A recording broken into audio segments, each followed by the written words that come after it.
Cześć, z tej strony Paulina Sztwiertnia z fanpage'u Paulina Sztwiertnia o efektywnej terapii dzieci. Nagrywam specjalnie dla Was to krótkie wideo, ponieważ kilka dni temu powiedzieliście, że forma nagrań będzie dla Was równie atrakcyjna. To, czym chcę się dziś podzielić, to pewna refleksja. Ale na początek. Przypomnijcie sobie proszę sytuację, kiedy byliście na jakimś koncercie, na jakiejś imprezie lub też na jakiejś dyskotece.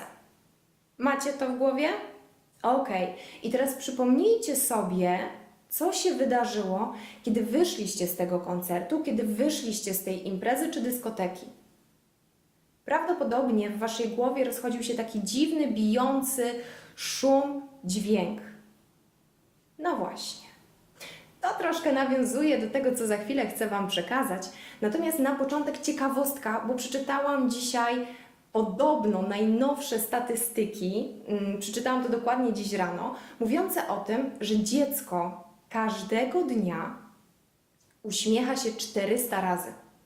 Dla porównania, my dorośli robimy to tylko 17 razy. Dlatego apeluję do Ciebie, abyś uśmiechała się częściej do każdego napotkanego na swojej drodze człowieka. Niczym przejdę już konkretnie do tego, co najważniejsze w tym krótkim wideo, to chcę Cię prosić o pełne skupienie, o zaangażowanie i refleksję, bo to, co powiem dla Ciebie i dla mnie jest tylko refleksją, ale dla wielu ludzi, dla wielu dzieci jest tak naprawdę codziennością, jest rzeczywistością, której za pomocą magicznej różdżki nie są w stanie wyłączyć, nie są w stanie zmienić. Wyobraź sobie, że znajdujesz się na bezludnej wyspie. Jest to piękna, egzotyczna wyspa. Świeci gorące słońce, pod stopami czujesz miękki, ciepły piasek i słyszysz szum fal. Wokół Ciebie mnóstwo zwierząt, które tym razem akurat nie zagrażają Twojemu bezpieczeństwu i na drzewach jest mnóstwo pysznych, słodkich owoców. Wydawałoby się, że raj, prawda? Ale jest jeden ważny szczegół. Jest to bezludna wyspa, co oznacza, że nie masz do kogo się odezwać, nie masz z kim podzielić się refleksją na temat tego, jak jest tam pięknie, nie masz z kim porozmawiać. I kiedy mówię o tej metaforze, to przychodzi mi na myśl pewna historia, która wydarzyła się w mojej pracy kilka miesięcy temu.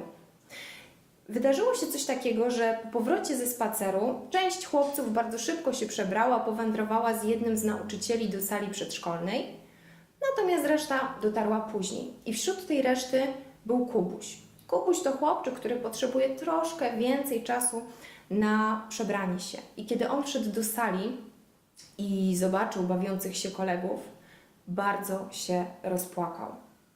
Początkowo nie wiedziałam, o co chodzi, ale po szybkim, krótkim przemyśleniu doszłam do tego, że ci chłopcy wzięli jego ulubioną drewnianą zabawkę, jego ulubioną drewnianą kolejkę, a on jako dziecko niesłyszące nie mógł i nie potrafił zakomunikować im, że chce razem z nimi się bawić, że chce uczestniczyć razem z nimi w tej aktywności. I to, co chcę dziś Ci przekazać, to istota języka migowego i istota komunikacji alternatywnej. Czym jest komunikacja alternatywna?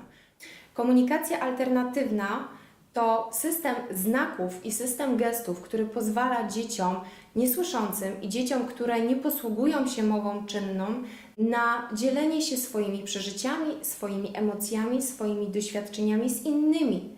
Pozwala to również na stawianie dalszych kroków edukacyjnych, pozwala na nawiązywanie nowych relacji. Dlatego tutaj ogromny apel ode mnie dla Ciebie. Ty, jako rodzic i Ty, jako terapeuta, jako największy specjalista od rozwoju tego dzieciaka, stoisz na straży tego, żeby stwarzać temu dziecku jak najwięcej sytuacji, w których będzie ono mogło komunikować się, w których będzie ono mogło rozwijać w sobie te umiejętności komunikacyjne. Dlatego proszę Cię, abyś poprzez te sytuacje, poprzez te kierowane aktywności, poprzez codzienne życie pomógł temu dzieciakowi wydostać się z bezludnej wyspy.